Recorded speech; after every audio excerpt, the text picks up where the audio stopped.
Ladies and gentlemen, the Whatever Podcast, where incels meet and incels are born.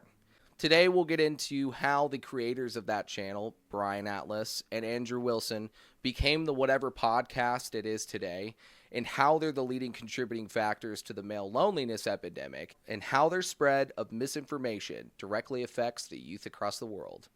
Let's find out. I find cis to be a very offensive word, by the way. I think it's hate speech. Like, what's wrong with dating someone much younger than you anyway? Even if it's legal, is weird. Why is it weird? That's quite the argument. It's weird. Hold on. Weird. This channel started back in 2013 by Brian Atlas, who created the YouTube channel Whatever, where he spent years doing various prank videos and social experiments. And it wasn't until 2022 when Brian pivoted the channel to these painfully long live panel discussions over dating and gender dynamics. The point of debate, I'm not here to convince any of you. I'm here really to put on a fun show, but to convince the audience. It's a discussion show where ideas meet, but really the only thing that's meeting is a couple of incels asking OnlyFans girls what their body count is. What's your body count? I'm not saying that. Give us a range. Throw us a range. Who's going to be a good sport, really quick? Who's going to be a good sport? 12. 12? One of them was not consensual. That doesn't the other count. One was... Doesn't count. Okay, so 1. Why they'll never have a chance at a decent life with a man, and how this all ties back in with their message of male dominance and superiority. Look, everything in life is a choice. I get to have a soulmate that I get to go on an adventure with and a beautiful daughter, and you get to have babies. It's really the equivalent to the I don't need no man for men against women. And all this does is create virgin men in their late 20s like Nick Fuentes. The Whatever Podcast is the white version of Fresh and Fit. New Year's Eve? What the was I doing? I wasn't running around with some bitches. I was writing my book, Why Women Deserve Less.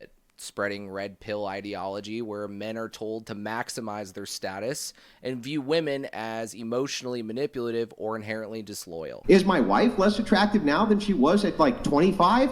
Yeah. It seems like guys like this are the hardest to love because they view empathy and vulnerability as liabilities.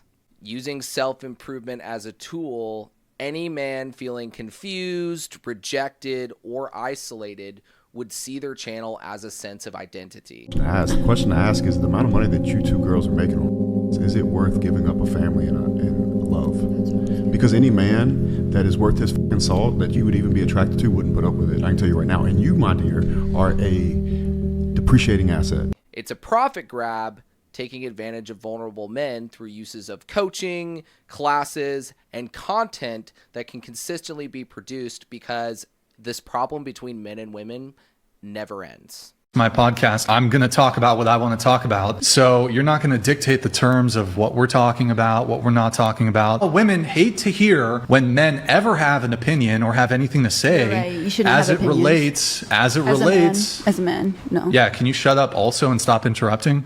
They'll have you isolate your focus on them by pretending it's self-improvement. And I promise you guys, not dating women isn't a flex when you never even had a chance to be with them to begin with. You could make the case that, grape is bad for certain people. Andrew Wilson hosts many of the long-form discussions on the platform and throws a temper tantrum when any of his guests don't submit. And you lick sniz. Under your religion. You lick sniz. What is that? You're a dyke. Don't talk shit about my wife, you stupid bitch. Shut your mouth.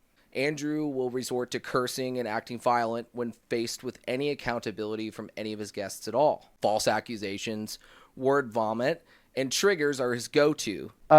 Telling a woman to lick schniz is very ethical in a debate. You're right, Andrew. You're very ethical. Okay, yeah, telling your girlfriend to kill herself, that was very ethical. I never told any girlfriend to kill herself. I have no idea what you're talking about. I don't know. Hey, that is a lie. That's just what I heard. What girlfriend did I say should kill herself? What did I? I don't know. Hey, that's just what I heard. I'm just going to repeat things I heard. Good way to get sued for defamation. I didn't hear it. I watched it. You told a woman to lick schniz. So don't you give me this BS. Is that it? Using police tactics, bright lights, and provocative questions, all for internet clout. I think what the main point that she's trying to get across is that this is starting to feel a little bit like an attack rather than a debate. And I think we need to kind of have a conversation. It just feels like we're going in circles. When you pull back the curtains on this, you're left with the feeling that Andrew really doesn't have a point to any of this, and his ultimate objective is just to make you look bad and show how great he really is. Living the dream life with his wife and 5 kids that all came from different dads. But hey, you'd be a cuck too if you hated women as much as Andrew and Brian. The red pill uses degradation of women as motivational fuel for men and reinforce traditional religious practices about the submission of women and how they're viewed as simply a way to increase your status but serve no real purpose other than that. And all this does is create lonely men who think working out and buying a course on how to be an alpha male will help them get laid. How about multimillionaires? How about 8 inches and thick? How about talented? How about loving and respectful? Yeah. Good luck with that. The Whatever podcast spreads dangerous rhetorics to the young men across the world. And while they act like they have the answers, you're left feeling more confused than you were before, but somehow more powerful because the red pill bros have your back. If you're watching the Whatever podcast or Fresh and Fit to feel more empowered or get a sense of identity or figure out what the best way I need to do to get laid in society would be, my suggestion would be to not watch their videos. So I'll say this. Whatever podcast and Fresh and Fit might seem enticing, but the only thing it does is push misogyny, which is exactly why there's a male loneliness epidemic, and why none of these guys who act like this are ever getting laid.